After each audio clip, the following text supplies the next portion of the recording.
Assalamualaikum warahmatullahi wabarakatuh.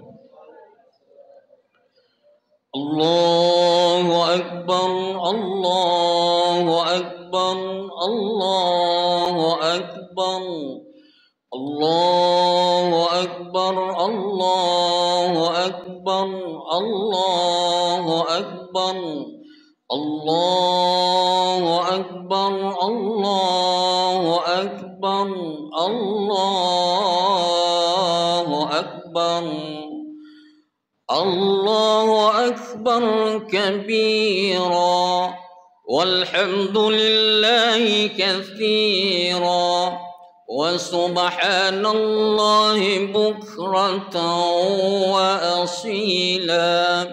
La ilaha illallah wa la na'budu illa iyyahu mukhlishina lahuddin walau karihal kafirun.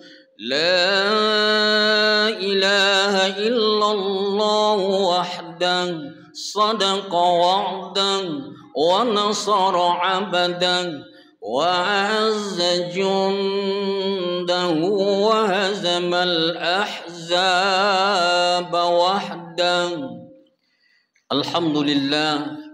الحمد لله الذي أنزل القرآن هدى للناس وبينات من الهدى والفرقان. أشهد أن لا إله إلا الله وحده لا شريك له وأشهد أن محمدا عبده ورسوله المبعوث رحمة للعالمين. اللهم صل وسلم على هذا النبي الكريم سيدنا ومولانا محمد وعلى آله وصحبه أجمعين. أما بعد فيا عباد الله أوصيكم ونفسي بتقوى الله فقد فاز المتقون. قال الله تعالى في كتاب الكريم أعوذ بالله من الشيطان الرجيم بسم الله الرحمن الرحيم إنا أعطيناك الكوثر فصل لربك وانحر إن شانئك هو الأبتر. صدق الله العظيم.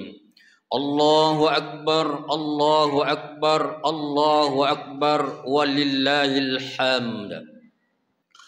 Ma'asyiral muslimin jamaah Idul Adha rahimakumullah.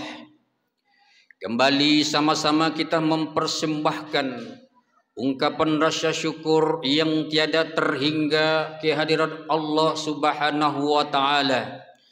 Allah setiap saat menghujani kita dengan rahmat dan nikmat-Nya.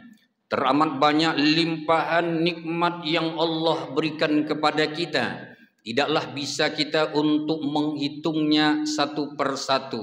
Semoga kita dicatat oleh Allah Subhanahu wa taala hamba-hamba yang mau dan pandai bersyukur kepadanya. Salawat beriringkan salam semoga senantiasa Allah curahkan buat kekasih Allah yang mulia Nabi Muhammad sallallahu alaihi wasallam. Semoga kita istiqomah dalam menjalankan ajaran dan sunnah Rasulullah sampai titik darah penghabisan. Semoga Allah masukkan kita ke dalam surga Allah bersama Rasulullah sallallahu alaihi wasallam. Amin ya rabbal alamin. Mari sama-sama kita meningkatkan ketakwaan dan keimanan kita kepada Allah Subhanahu wa taala. Takwa dalam arti yang sesungguhnya dengan menjalankan segala yang Allah perintahkan kepada kita serta berusaha untuk tidak melakukan apa saja yang dilarang oleh Allah Subhanahu wa taala. Ma'asyiral muslimin jamaah Idul Adha rahimakumullah.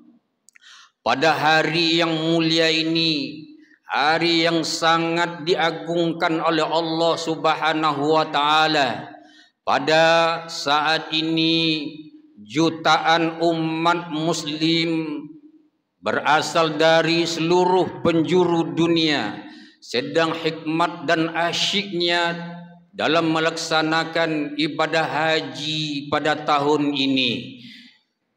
Mulutnya atau lisannya tiada henti-hentinya dia bertasbih, bertahmid, memuji Allah Subhanahu wa taala dengan ungkapan labbaika Allahumma labbaik, labbaika la syarika laka labbaik, innal hamda wan ni'mata laka wal mulk la syarika lak.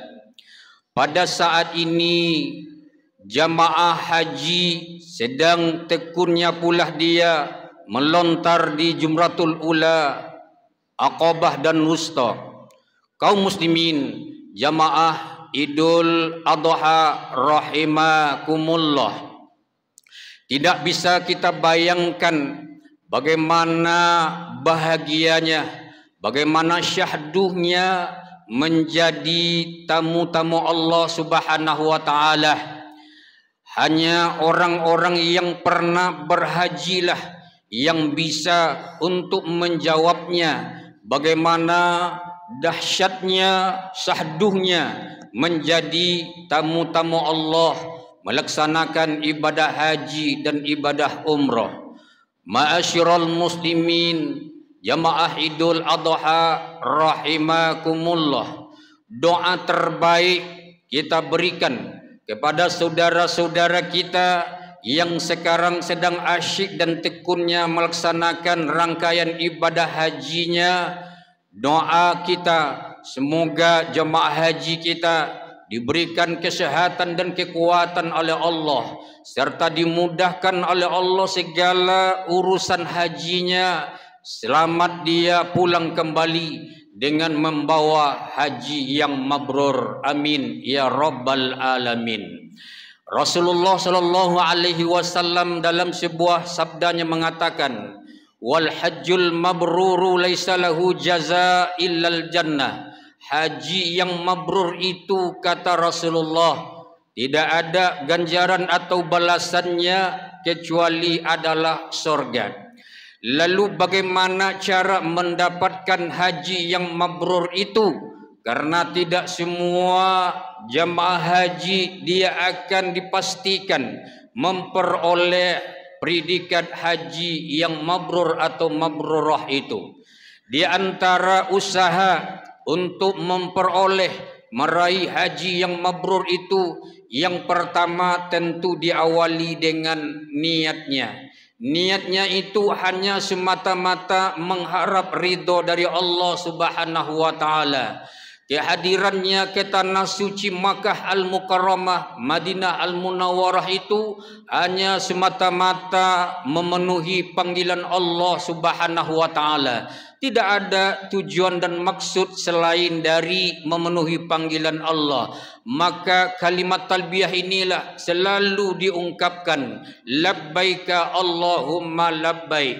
Aku datang memenuhi panggilanmu ya Allah. Ya Allah, aku datang memenuhi panggilanmu. Innal hamda, sesungguhnya segala puji, wan ni'mat, dan segala nikmat, laka wal mulk, hanya bagimu, dan juga segala pujian ya Allah. La syarika lak, tidak ada sekutu bagimu ya Allah. Yang kedua, syarat untuk meraih haji yang mabrur mabrurah itu tentu biaya ongkos untuk kita jadikan menunaikan ibadah haji itu bersumber dari harta yang halalan thayyibah, harta yang baik, harta yang halal. Tidak akan kita dapatkan predikat haji yang mabrur atau mabrurah kalau biaya yang digunakan untuk melaksanakan ibadah haji itu adalah biaya yang tidak halal dan baik. Kemudian juga sebelum berangkat itu tentu berusaha membersihkan diri kita, hablum minallah dan hablum minan nas. Hubungan kita dengan Allah tentu dengan cara bertaubat kepada Allah. Kita mohon ampun kepada Allah dan memperbaiki hablum minan nas tentu dengan saling bermaaf-maafan di antara kita. Hadirin kaum muslimin, jamaah Jumat tamu Allah yang berbahagia. Lalu apakah ada tanda-tanda haji yang mabrur itu? Karena tidak ada satupun jamaah yang pulang dari tanah suci itu dia mendapatkan tanda-tanda haji yang mabrur itu. Tidak ada satu orang pun yang diberikan sertifikat mabrur ketika dia meninggalkan tanah suci. Kalau diberikan tanda sertifikat haji mabrur, maka bisalah dikatakan dia hajinya mabrur atau mabrurah. Lalu oleh Rasulullah ada tanda-tanda haji yang mabrur itu. Yang pertama, setelah kembalinya dari tanah suci, perangainya, tingkah lakunya, akhlaknya itu semakin baik. Kalau dia dulu kasar dia terhadap orang lain, pulang dari haji semakin lembut dia, semakin ramah dia, semakin bermasyarakat dia, sosial kemasyarakatannya juga semakin meningkat dia. Kemudian ibadahnya jauh semakin bertambah, semakin meningkat ibadahnya selepas dia pulang dari ibadah haji tadi. Hadirin kaum muslimin, jamaah Idul Adha rahimakumullah. Bagi kita yang belum berkesempatan pada tahun ini, mungkin karena belum kita diberikan oleh Allah kemampuan untuk kita mendaftar untuk berangkat haji, ataupun mungkin kita masih menunggu porsi haji kita, masih ada ibadah yang sangat mulia, ibadah yang tidak kalah pentingnya, yang sangat dimuliakan, yang sangat dicintai oleh Allah Subhanahu wa taala, yang dapat sama-sama kita kerjakan setelah kita melaksanakan salat Idul Adha ini. Ibadah itu adalah ibadah korban. Sebagaimana Rasulullah mengatakan dalam hadisnya bahwa amal ibadah anak Adam yang sangat dicintai oleh Allah pada hari nahar, hari raya haji ini adalah menyembelih hewan korban. Perintah korban ini dijelaskan oleh Allah Subhanahu wa taala dalam sebuah firman-Nya dalam surah Al-Kautsar. Surah Al-Kautsar adalah surah yang paling pendek dalam Al-Quran. Ada 3 surat dalam Al-Quran yang jumlah ayatnya hanya terdiri dari 3 ayat. Yang pertama adalah suratul Asr wal Asr. Yang kedua surat An-Nasr, Iza Jaa Nasrullah. Yang ketiga adalah surat Al-Kautsar. Dari 3 surat yang pendek itu, surah Al-Kautsar ini adalah surat yang teramat pendek lagi.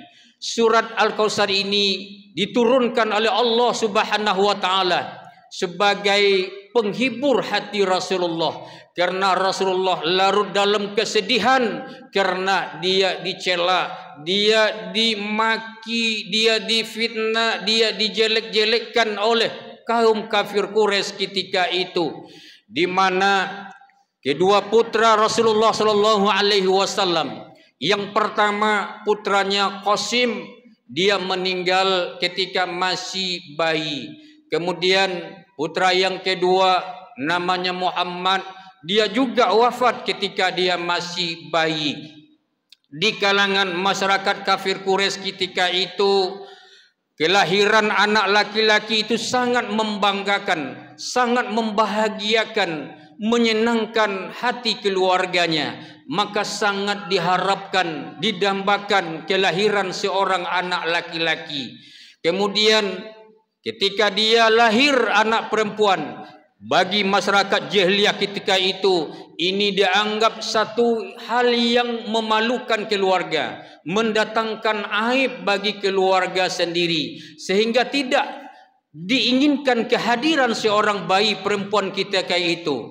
Ketika yang lahir itu perempuan, maka langsung dibunuh hidup-hidup tanpa ada belas kasihan sedikit pun.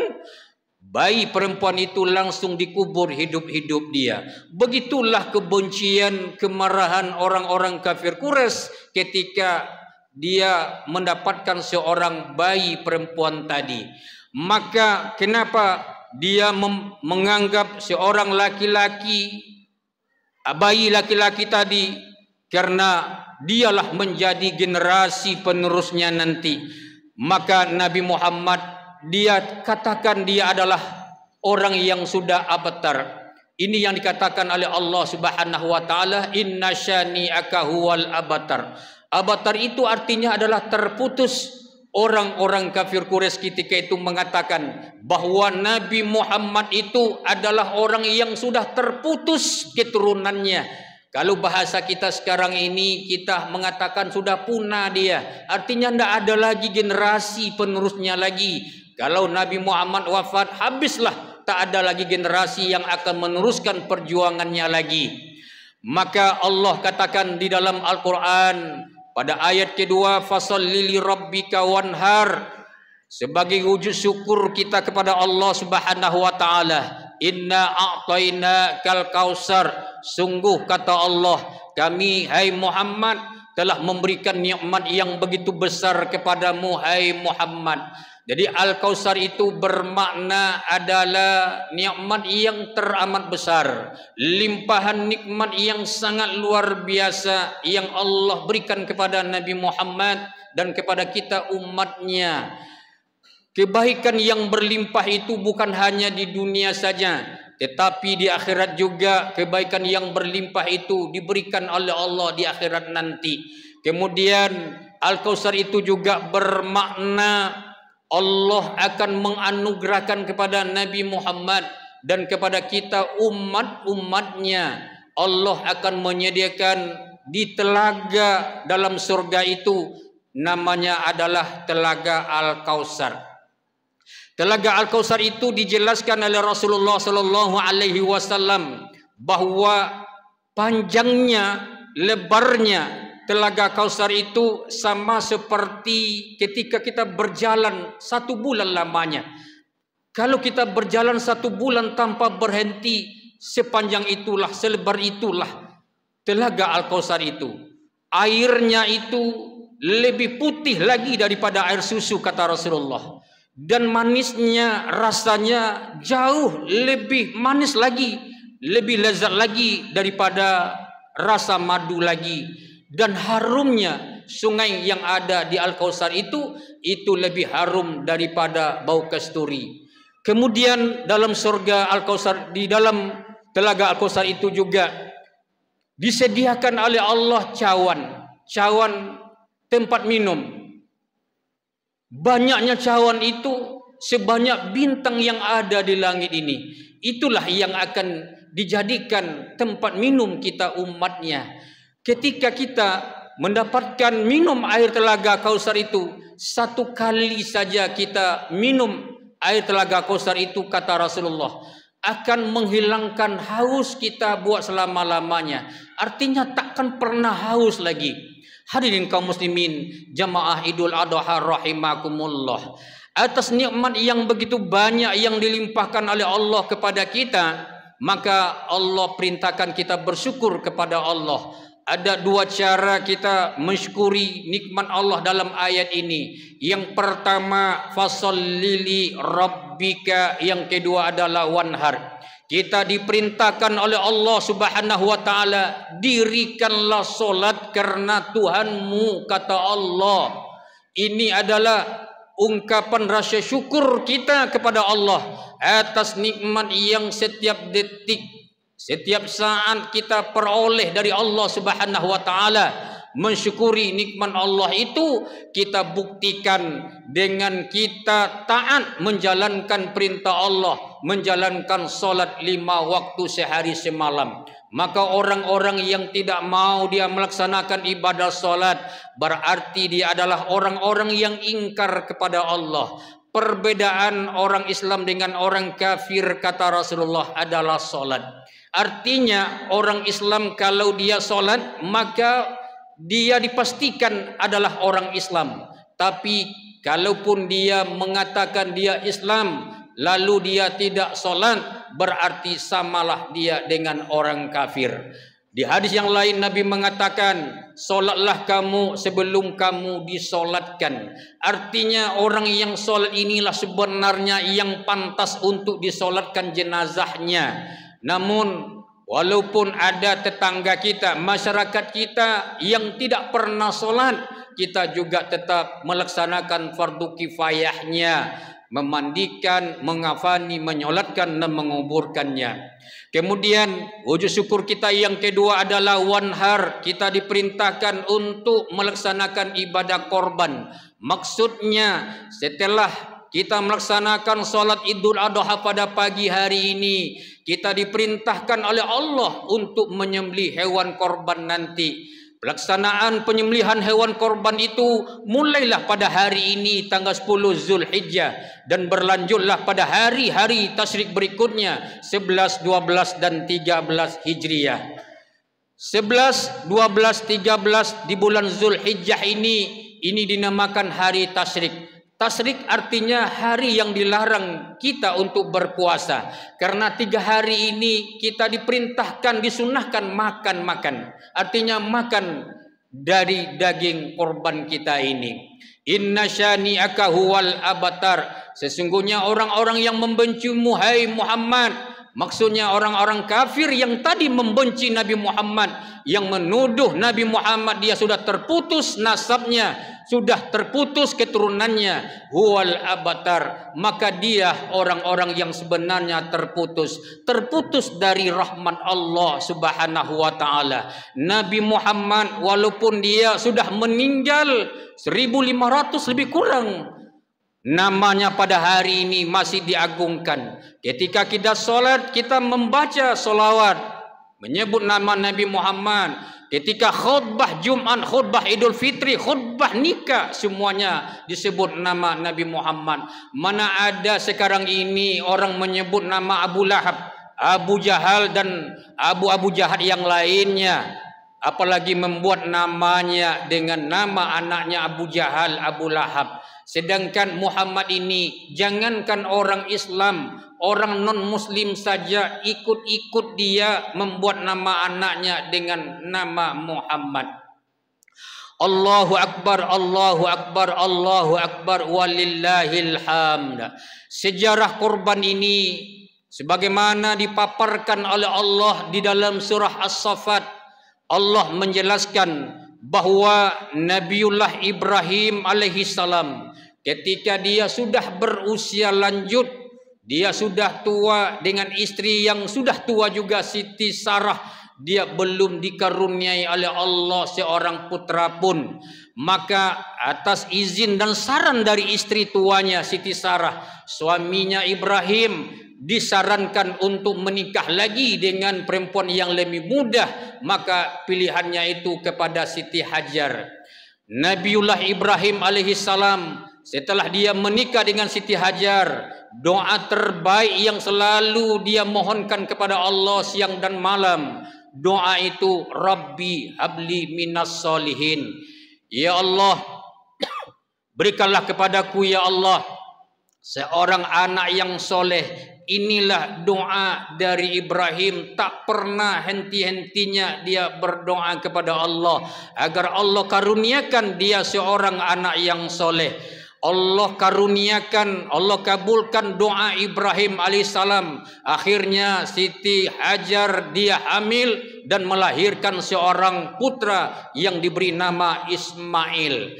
Baru Ismail ini berusia remaja ketika masih sayang-sayangnya Ibrahim dan Siti Hajar kepada Ismail alaihissalam. Datanglah perintah Allah Subhanahu wa taala lewat mimpi. Falamma balagha ma'ahu sa'ya qala ya bunayya inni ara fil manam anni azbahuka fanzur maza tara qala ya abatif al ma tu'maru satajiduni insyaallahu minas sabirin. Ketika anak itu sudah memiliki usia remaja, bisa berusaha bersama ayahnya, maka dipanggillah oleh ayahnya tadi, ya bunayya, wahai anakku, inni ara fil manam, sesungguhnya ayah melihat mimpi, kata Ibrahim. 3 malam berturut-turut mimpi itu, mulai malam tarwiyah malam ke-8, malam Arafah malam ke-9, dan malam Idul Adha malam ke-10 Hijriah, 10 Zulhijjah besoknya baru disampaikan kepada Ismail. Wahai Ismail, bagaimana pendapatmu tentang mimpi ini? Nabi Ismail ketika itu tanpa ada keraguan sedikit pun, lalu dia menjawab, qala ya abatif al-ma tu'maru satajiduni insyaallahu minas sabirin.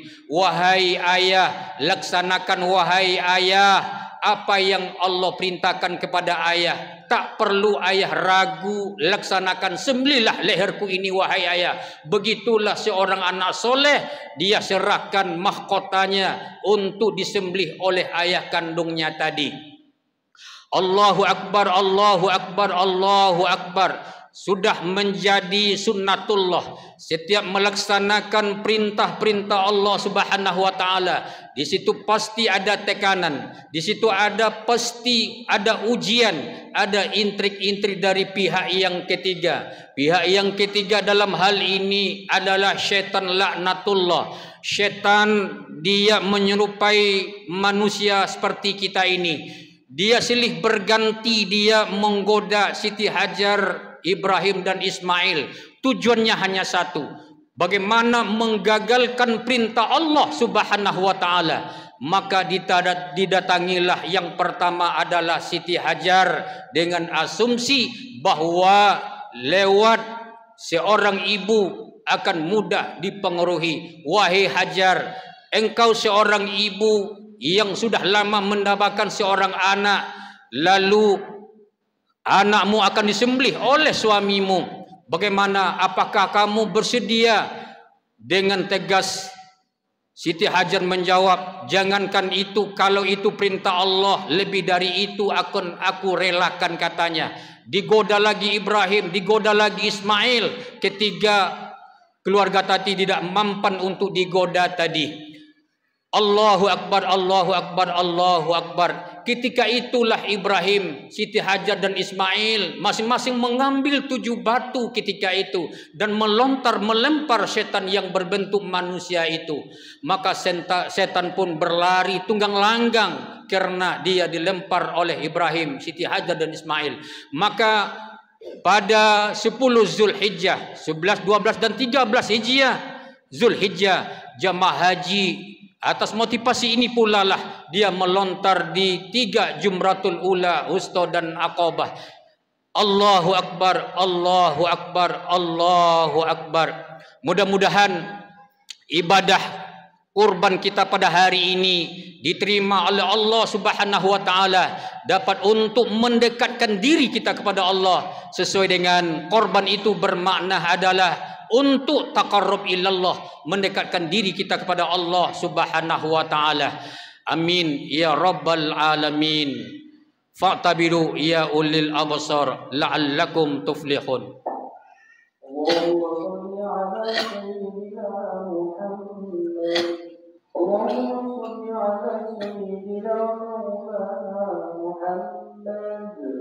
اللهم صل على سيدنا ونبينا وحبيبنا وشفيعنا ونبينا ومولانا محمد واغفر لنا من خير ويا خير الناصرين برحمتك يا ارحم الراحمين.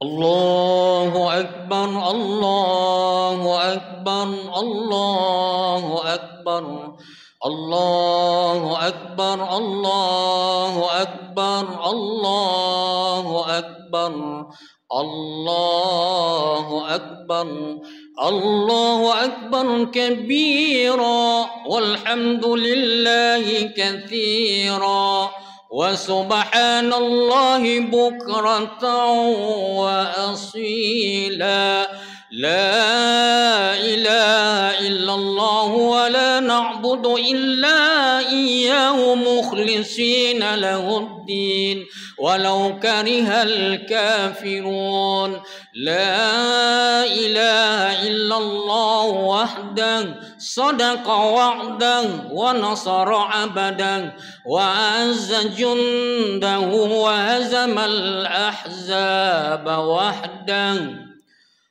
Alhamdulillah, alhamdulillahilladzi هدانا لهذا وما كنا لنهتدي لولا أن هدانا الله أشهد أن لا إله إلا الله وحده لا شريك له وأشهد أن محمدا عبده ورسوله صلى الله عليه وسلم لا نبي بعده أما بعد فيا عباد الله اتقوا الله حق تقاته ولا تموتن إلا وأنتم مسلمون قال الله تعالى في كتاب الكريم أعوذ بالله من الشيطان الرجيم بسم الله الرحمن الرحيم والعصر إن الإنسان لفي خسر إلا الذين آمنوا وعملوا الصالحات وتواصوا بالحق وتواصوا بالصبر إن الله وملائكته يصلون على النبي يا أيها الذين آمنوا صلوا عليه وسلموا تسليما اللهم صل على سيدنا محمد وعلى آل محمد كما صليت على إبراهيم وعلى آل إبراهيم وبارك على سيدنا محمد وعلى آل محمد كما باركت على إبراهيم وعلى آل إبراهيم